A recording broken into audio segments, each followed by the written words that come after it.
Today we have a delicious seafood appetizer with some killer locally sourced ingredients. Today we're making seared scallops with peach bacon chutney. Let's do it.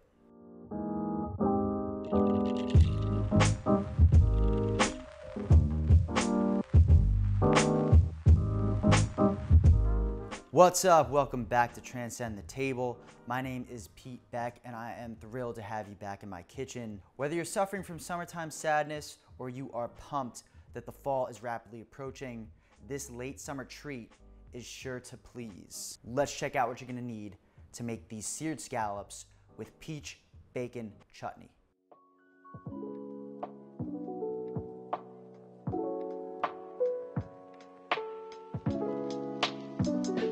Before we dive into the process here, I just want to highlight that this chutney is great all on its own. Obviously, this pairs well with scallops. It's basically a remix of the classic bacon wrapped scallop, but it's also delicious on burgers, in sandwiches, or even simply spread on a nice toasted piece of bread. For that reason, I would highly recommend making a jar of this anytime you're lucky enough to come across beautiful, fresh peaches. This has great shelf life. You can make it and then you can store it in your fridge. It'll last a couple of weeks. Now, enough talking. Let's get to this process. All right, let's get to making this chutney. The first thing that we're gonna do is we're gonna peel our peaches, and we're gonna do this the easiest way. So we're gonna take our peeler and we're gonna throw it out, and I'll show you the easiest way to peel a peach. Using a sharp knife, create a shallow crosshatch at the bottom of your peach, not cutting those too deeply. Next, we are going to submerge them in boiling water, where they are going to spend a quick 30 seconds, at which point you are going to remove them and place them in an ice bath. This is going to stop the cooking process. They're still raw at this point. They are not cooked. Once they're cool enough to handle, remove them from the ice bath, and you can start to peel them with your bare hands. That skin just slides off, super easy, no mess. Definitely the best way to do this. And side note, the color on that flesh is beautiful. Just look at it. Now, moving on to getting these diced, we're gonna slice right down the center around the pit, and then you are going to slide your thumbs in between and gently pull apart and split that in half. With ripe peaches, you can just core it using your bare hands again, and then you're gonna go ahead and slice them and then nicely dice them. Make sure you do this consistently, because the way that you slice the peaches and the onions and the bacon is gonna be reflected in that finished product. So take your time, have some fun with it, and do it right. There you have it, the easiest way to peel and dice a peach. And now that that's done, we have everything that we need. We can go ahead and start to cook this chutney. In a cast iron pan over medium heat, add your bacon. We want to get those diced bits nice and crispy, so be patient. Give it a good 10 to 15 minutes so the bacon comes out looking like that. Using that rendered bacon fat, add the diced onions and cook until translucent, at which point we're going to add our peaches. We're going to add our apple cider vinegar. We're going to add our Dijon mustard. Then give a quick stir. Go at it with the Worcestershire sauce, the brown sugar. Combine that all, let it thicken up for a couple minutes. Then you're gonna add your pepper. You're gonna add back the bacon. And last but not least, you're gonna add that shot of bourbon. If you feel so inclined, take one yourself. You deserve it. You're doing a great job. Bring that all to a boil and cook until it's nice and thick, probably in the ballpark of 30 minutes, but you really wanna judge it based off of the consistency as opposed to a time here. Once it's thick and glossy, turn off the gas. The chutney is good to go. The chutney is done. Smells awesome. It's glossy, it's saucy, and it's also that consistency that we're looking for. This is all ready to go. All that's left to do, maybe mix in a quick taste. Never a bad idea. Oh, sure. And now we just let it cool, throw it in a jar, and it's good in your fridge for a couple of weeks. Scallops are always a treat, especially when they're local and fresh.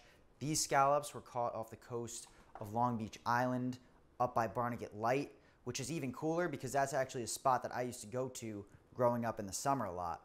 Sometimes it feels when you're at the grocery store or you get your ingredients elsewhere that you have no idea where they're coming from. They feel like they could be coming from across the globe, but to have ingredients at your disposal that you know you've been to the place where they were caught, it's kind of a cool thing. So definitely gonna enjoy making these today. Let's talk about the prep that goes into scallops, regardless of where they're caught. So there are a few things that I like to do to prep my scallops beforehand. The first thing I do is I take them out of whatever they come in and I immediately put them on a paper towel lined plate. The reason we do this is because we want to try and draw out that moisture as much as possible. The goal with scallops is a beautiful golden brown sear, and moisture is something that can stand in the way from you achieving that. The second thing you're going to want to do is you're going to want to look at the scallop and see if it has that side muscle, and if it does, we're going to remove it. Once you do that, you can put those back in the fridge, and then 10 minutes before you're ready to cook them, we're going to take them out, we're going to pat them dry once more, we're going to salt them, we're going to pepper them, and then all that's left to do is wait a couple minutes, let those come to room temperature, and then on the hot cast iron they go, 2 minutes aside, and it's a done deal.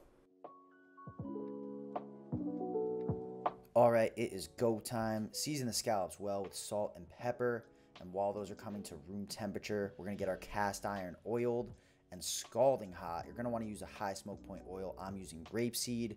When you start to see wisps of smoke, get those scallops on there. They should be screaming the second they touch the pan. If not, it wasn't hot enough. Those are gonna cook on each side for about 2 minutes. We're looking for a beautiful golden sear. If it takes you a little longer, go for it, that's what we want. After time is up, remove them from the pan and let them rest for 5 minutes so they finish cooking throughout, and there you'll have beautiful seared scallops. All right, now for the fun part. Let's plate it.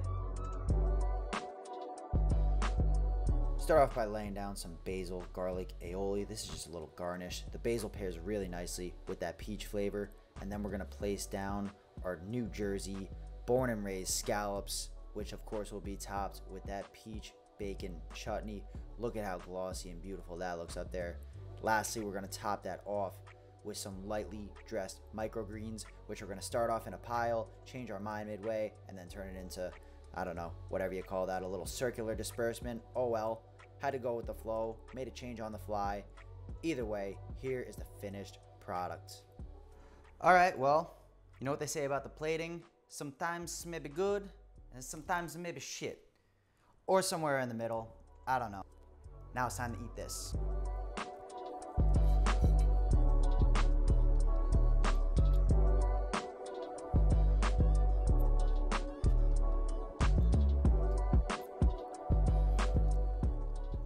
Do a little of this action here. Last bite, make it a good one. I'm gonna switch my mouth. Unreal.